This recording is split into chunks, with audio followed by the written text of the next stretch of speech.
नमस्कार. मागील 15 दिवस मी बसने नर्मदा परिक्रमा करण्यासाठी बाहेर गेले.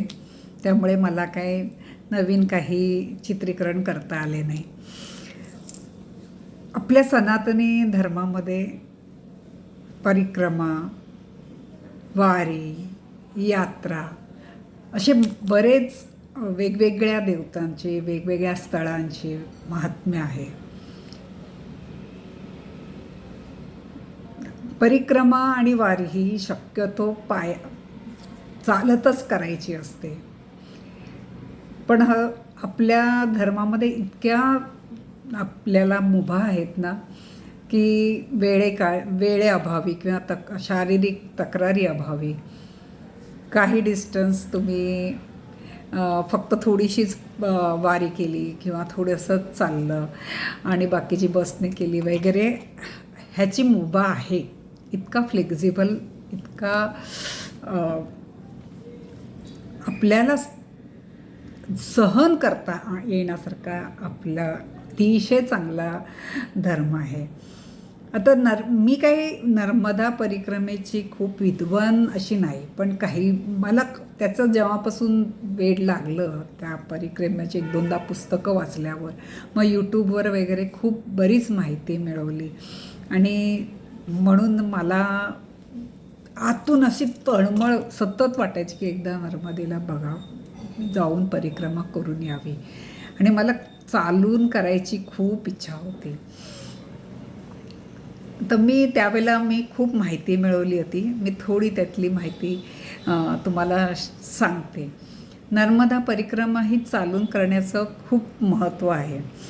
आणि नर्मदा परिक्रमा म्हणजे काय, तर नदी अशी वाहते, तर नदीच्या एका टोकापासून पुन्हा त्या ठिकाणी येणं, जसं आपण देवाला प्रदक्षिणा घालतो तसं. आणि कुठेही नदी ओलांडता कामा नये. मग आता जेव्हा ओलांडता कामा नये, तर समुद्रात जेव्हा आपण असतो तर त्या अशा पद्धतीने ती काढली जाते की जिथपर्यंत म्हणजे बाहेरच्या बाजूने ती व्यवस्थित की नदीचा प्रवाह त्याच्यात म्हणजे तिथे नसतो. अशा पद्धतीने ती बोट काढली जाते. 2 तासाचा ते अंतर असतं. नदी जरासुद्धा ओलांडता कामा नये परिक्रमेमध्ये असताना. आणि तुम्ही कुठल्याही तटाहून करू शकता. दक्षिण तट हे पूर्वजांचं, म्हणजे आपल्या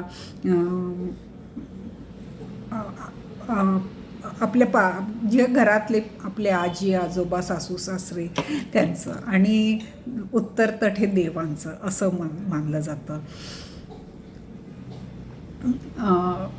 काही जण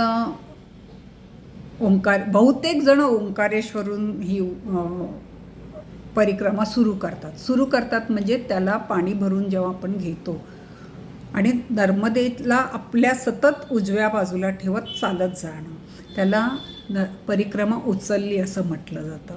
तर आपण ती झारी घ्यायची, त्या झारीचं सकाळ संध्याकाळ पूजन करायचं आणि चालत राहायचं. किंवा जर तुम्ही बसने जात असाल तर सकाळ संध्याकाळ त्याची प्रार्थना करायची, त्याची करायची, दिवसभर नामस्मरण करायचं.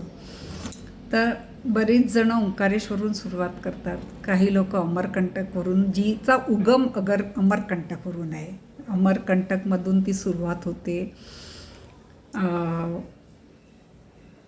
आणि अरबी समुद्रात मिळते. मधीत ओंकारेश्वर आहे. तर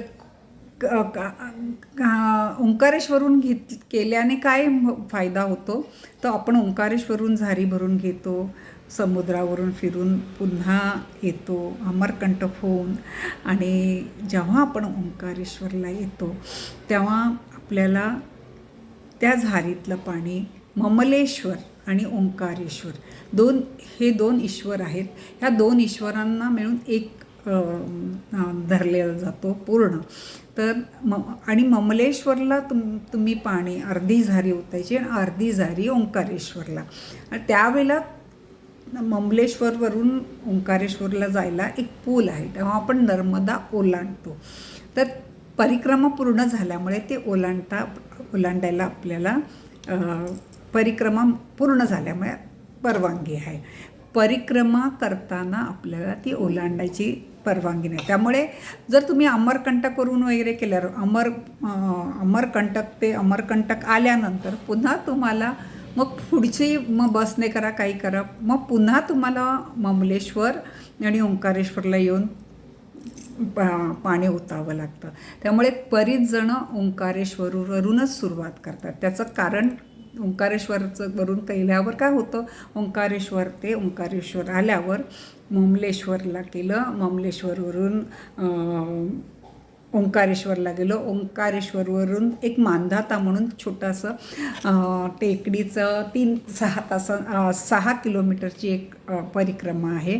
ती करताना ते ऋणमुक्तेश्वर म्हणून एक महादेव आहे, तिथे जाऊन आपण ऋणमुक्तेश्वरांना चण्याची डाळ अर्पण केली की मग आपली परिक्रमा पूर्ण झाली. म्हणजे अशी त्याची ही आहे. त्यामुळे जर तुम्ही दुसऱ्या कुठूनही सुरुवात केली तर तुम्हाला पुन्हा ओंकारेश्वरला येऊन ममलेश्वर आणि ओंकारेश्वरला पाणी चढवून मांधाता परिक्रमा करून ऋणमुक्तेश्वराला चणा डाळचं मग ती करावी लागते. त्यामुळे अशा पद्धतीने ही परिक्रमा केली जाते. मी त्या परिक्रमेला गेले होते.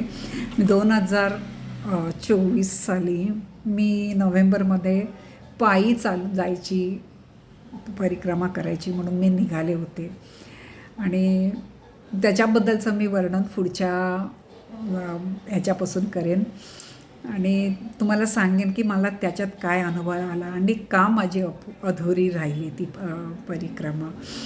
ती माझी अधुरी राहिली आणि ती अशा विचित्र ठिकाणावरून मी परत आले की मला ते नर्मदेचे जे पाणी होतं पुन्हा नर्मदे मला सोडता आलं नाही किंवा काही करता आलं नाही. तर मी वर्षभर ती नर्मदा माझ्या घरी आणून ठेवली होती आणि ह्या वर्षी मला ती त्याचं हे करायचं होतं, मला ओंकारेश्वर आणि ममलेश्वराला घालायचं होतं. म्हणून मी पुन्हा बसने करून दुसरी झारी पण घेतली, ही झारी पण घेतली आणि अशा पद्धतीने वाहनाने केली. मी दोन्हीचं नंतर कंपॅरिझन पण सांगेन, वाहनाने आणि चालूनमध्येचं पण काही, कारण मला आता दोन्ही थोडासा अनुभव आलेला आहे, खूपसा नाही मी म्हणणार. लोक वर्षानुवर्ष अनेक वर्ष सतत सातत्याने करतात. कोणाकोणाच्या 4-4, 5-5 चालून पण झालेले आहेत, बसने 10-10, 11-11 पण झालेले आहेत. माझी एक चालून अर्धवट झालेली आहे आणि ही एक बसने झालेली आहे. तर त्याबद्दल मी तुम्हाला पुढच्या भागामध्ये सांगत जाईन. तुम्ही माझं ऐकताय त्याबद्दल खूप आभारी आहे.